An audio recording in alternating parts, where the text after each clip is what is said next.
we've got the Honda VFR800 CROSSRUNNER, the 800X. It's failed its MOT. It's failed them on. The brake pads on the rear. The brakes are binding on the front. Drive chain is loose. Shock absorbers, no dampening on the front and no dampening on the rear. And the rear has a serious fluid leak. So yeah, we're going to obviously tighten this chain up, replace the rear brake pads, replace that rear shock. But the front dampening doesn't seem that bad, and I think it's confused with what's actually going on with the rear of the bike. So I'm going to change the front shock first, and if I do need to do the front shocks, then I'll do the front shocks afterwards. I just tripped over my bloody exhaust pipe there. Yeah, so I need to show you what it's doing on the rear end. He's ridden it from Germany with the back end bouncing like hell. How he's ridden it, I don't know. Right, I'm just going to demonstrate what it's doing on the rear end now. No dampening. So pull the bike up. See it? No dampening at all. How he's ridden that back from Germany like that, I don't know. That must have been a scary ride, that. I don't believe at the front there's anything wrong with the front end. I'd say it's probably because there's no dampening on the rear and it's affecting the front as well. I'm going to change the rear shock first and then see if it has any positive effect on that front end, on the front suspension. If I need to replace anything in the front end, then I'll do that as well. But yeah, let's get this rear shock fitted first.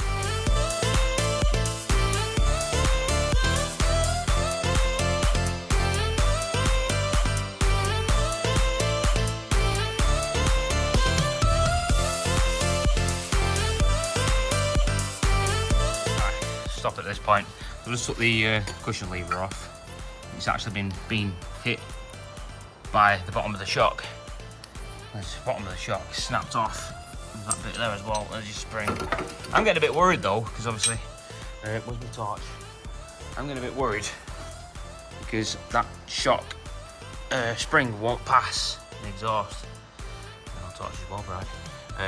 It's come off as the rest of it there. I'm hoping that once I took the top bit off there, slide the spring back up onto it, that it'll pass the exhaust. I really don't want to be taking that exhaust off, just to change the bloody rear shock.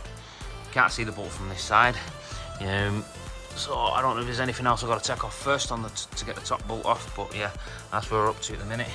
I am going to be changing that shock link as well because it actually bent it. So, yeah. Right, it doesn't look like there's any way out of it. I've got to take the tank off. What I'm trying to do is just loosen the front fairings so that I can lift the back of the tank up, prop it up some wood or something. I can move the crap out of the way there to get to the top nut and bolt to drop the rest of that shock. Oh dear, let's get it done.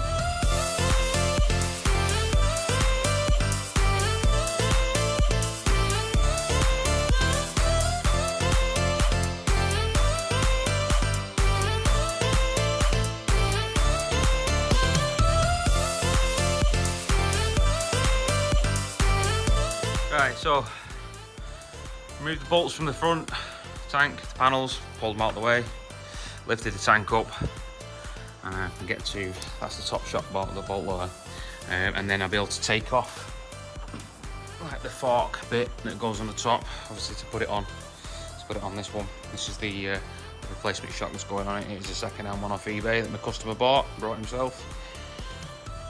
Yeah, it's cheaper than buying an aftermarket one. I think he only paid about 150 quid for that on eBay, but yeah. Right, so let's undo that one. Right, that's the top nut off. Oh, let's have a look now then. So obviously the shock should drop down. So, I'll push that up there. Hopefully, yes, we can get it to pass. That's good. So we don't have to take the back wheel off, we don't have to take the silencer off. Like it does say online. Oh God, look at the state of this shock. Wow. Right, that's that fork bit put on there. So now I'll fit that. Oh, new shock link as well, not bent. So yeah, another shock link. So I'm gonna put that on, cushion lever or whatever you want to call it. Shock link, cushion lever, same thing. So yeah, put it all together.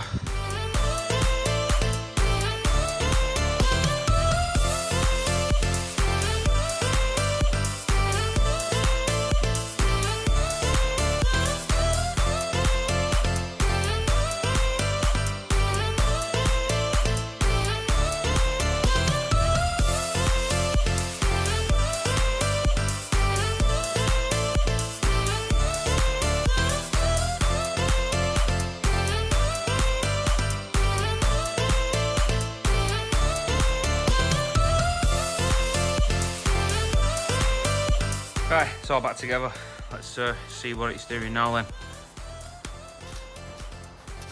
Might be a bit harder to hear what I'm saying. What's really? I think that's how it's supposed to be. Nice and stiff. You can see the front end now. That's damping as well. Dampening. Right, so I'm not going to do anything with the front forks.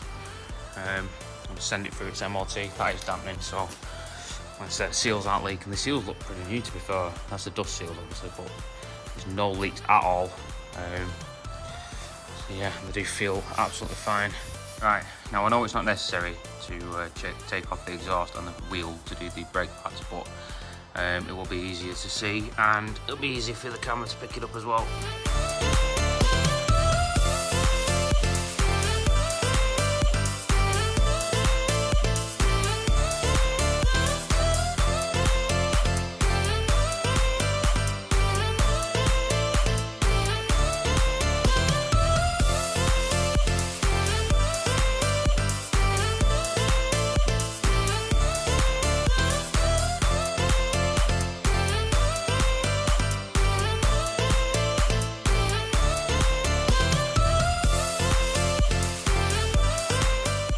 Right, that's the pads fitted.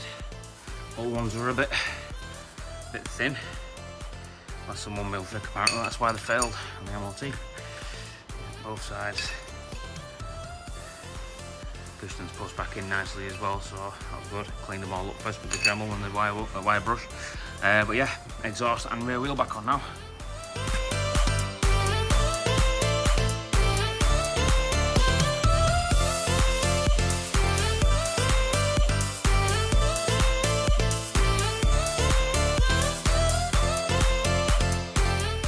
And exhaust back on. So yeah, front brake calipers are binding. Come on, dog. So got to take the calipers off and fit new seal kits. Bought off just in the time. I'm going to do that tomorrow, so I've just packed all my tools away and I'll be back on that tomorrow. Here we are, next day. So let's get these calipers off now. Get these seal kits fitted.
Right, that's that caliper done.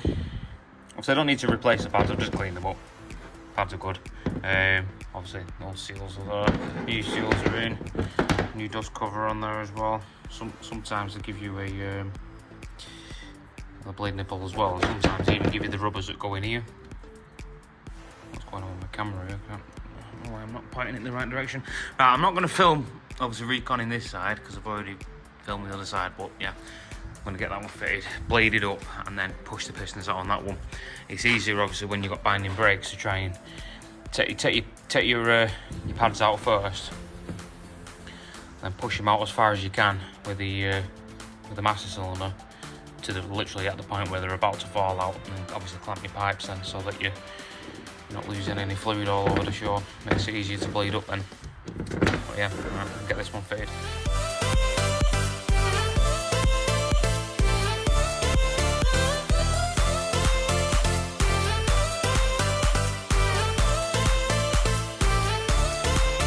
Now that's it, back on, calipers back on and bled up.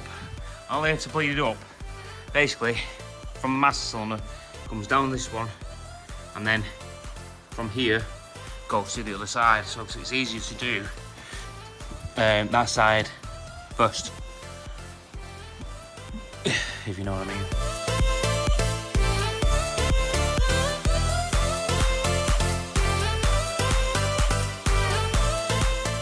Right, that's front brake's done. So redone the front caliper on both sides now. Replaced the fluid completely, all bled up, all working, no binding. So just to turn on these is really easy. You got a lock nut here, and then you get a C-spanner. You should have one under the seat. I will have a look. If not, then I'll have to use one of my own. But it basically goes on the ridges inside there, and then you pull it up and down to adjust the chain. So I'll just do this now. Right, that's it. Chain's tightened as well. So yeah, that's everything that's on the MOT failure that's done. I am going to run through all the lights and stuff and give it another once over. But that's it. It's all done. Thanks for watching.